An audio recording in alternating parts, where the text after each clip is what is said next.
A repair shows up, work feels shaky, the savings jar is almost empty.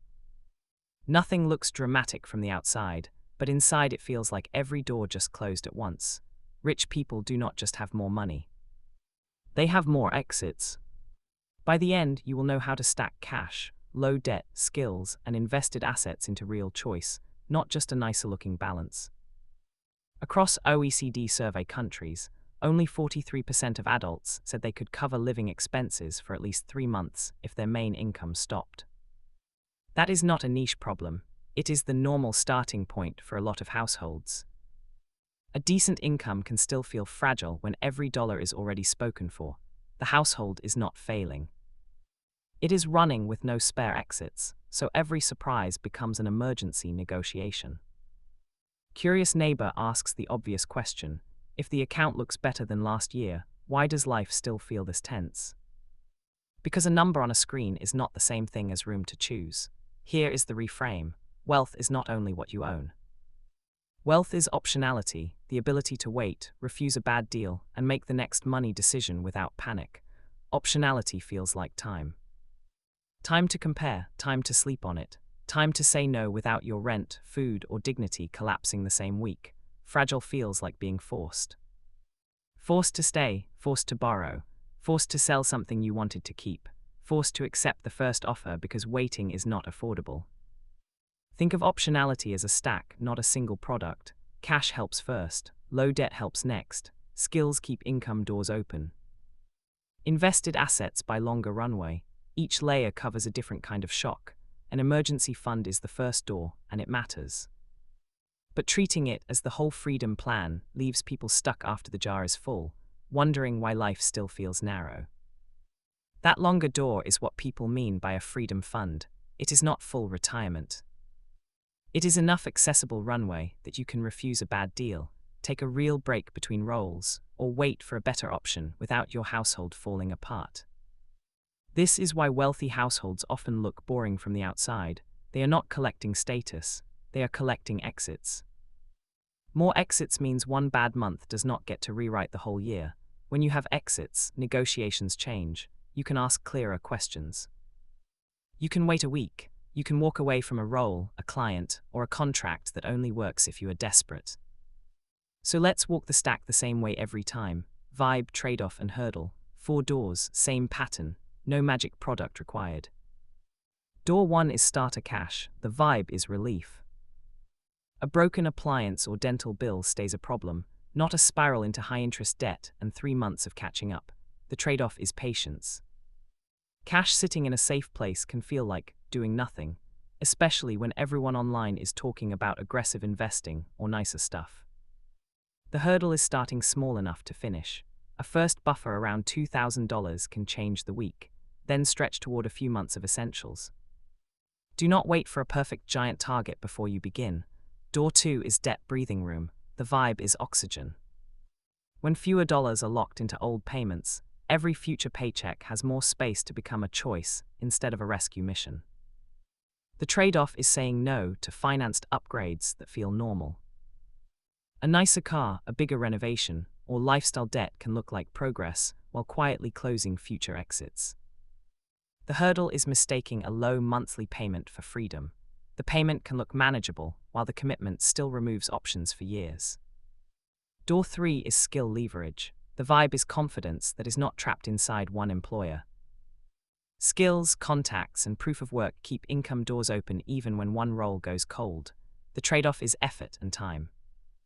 Building a portable skill does not feel as glamorous as a market tip. It also does not disappear when one company restructures. The hurdle is confusing a job title with leverage. A fancy title inside one company is useful. A skill you can take elsewhere is optionality. Door 4 is invested runway. The vibe is longer time. Not full retirement yet, just enough invested assets that a job gap, career reset, or slow season does not instantly become a crisis. The trade-off is access. Money invested for the long term should not be the same money you need next month. Runway only works when the near-term doors are already open. The hurdle is counting paper wealth as freedom too early. If the money is locked, concentrated, or needed soon, it can look like optionality while still forcing rushed decisions. Here is the middle turn. Some households look wealthy and still have almost no exits.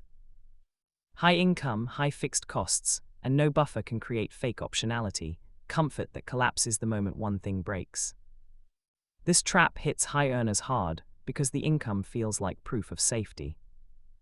But if the baseline rises as fast as the paycheck, the household still cannot pause, switch, or absorb a shock without stress. So pause on this privately.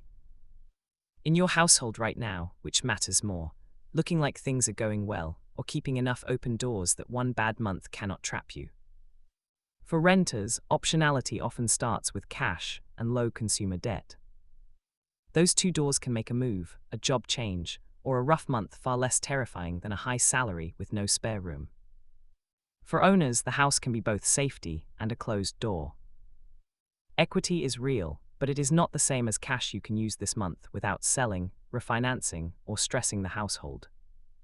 Single-income households often need thicker cash doors. Families often need clearer priority doors, because care, school, and health costs can arrive whether the month is calm or not. Now the sober part.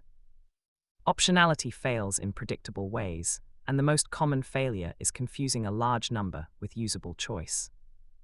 Trap 1 is net worth you cannot touch. Home equity, retirement accounts, and long-term investments can raise the total while still leaving next month fragile. Choice requires access, not only ownership. Trap 2 is lifestyle that quietly closes doors. Every upgrade that raises your monthly baseline can shrink the set of jobs, pauses, and risks you can afford to take. Trap 3 is calling constant pressure ambition. Working with no buffer, no skill plan, and no exit is not automatically a wealth strategy. Sometimes it is just an expensive form of stuck. In the Federal Reserve Survey, 55% of adults said they had rainy day savings to cover 3 months of expenses. The rest were leaning on borrowing, selling something, or facing the gap with no cover. Without a stack, one shock becomes a chain. A repair becomes debt, debt becomes stress. Stress steals the time that could have built the next skill or the next buffer. That is how one event starts controlling the year. There is also a quieter cost. Without optionality, you keep saying yes to things that drain you because saying no feels unaffordable. That can shape your career, health, and relationships long before any spreadsheet notices. And no, building exits is not laziness. Rest with a plan is different from avoidance. Optionality is what lets you recover, think, and choose the next step without pretending burnout is a wealth strategy. The practical move is not to build every door this month. It is to name the missing door and strengthen that one first. Stacks are built in order, not all at once. Write 4 lines tonight: cash door, debt door, skill door, invested runway door. Mark which one is weakest. That weakest door is usually the reason life feels tighter than the income suggests. If cash is weakest, fund the first door before chasing advanced moves. Automate a small transfer on payday. Protect it from lifestyle upgrades. Let the jar become boring and reliable. If debt is weakest, pause one new finance commitment and redirect that capacity. You are not being anti-fun. You are buying future refusal power. If skills are weakest, pick one portable skill and give it a weekly block, not 5 goals. One skill that would still matter if your current role disappeared. If invested runway is missing, only add it after the near-term doors can stand. Pay essentials, fund the cash door, then invest on purpose. That order keeps the long-term pot from becoming an accidental emergency fund. Progress does not always look like a bigger lifestyle. Sometimes it looks like a quieter month, a repair that did not become debt. A job conversation you could afford to have, a no that did not scare you. Recheck the stack after life changes. A raise, a move, a new payment, or a new dependent can quietly close a door you thought was already safe. Optionality is maintained, not assumed. You are not behind forever if your stack is thin. You are early in a different kind of wealth building, the kind that protects your future choices, not just your future image. Small doors still count. A first buffer and one portable skill will not make you look rich online. They can still change the decisions you are able to make this year. Back at that kitchen table, the repair still arrives. Life still gets messy. The difference is the stack. One bad event no longer gets to close every door at once. Build doors before you build a lifestyle that needs perfect months to survive. That is the optionality stack. Subscribe to this channel for more clear money steps like this.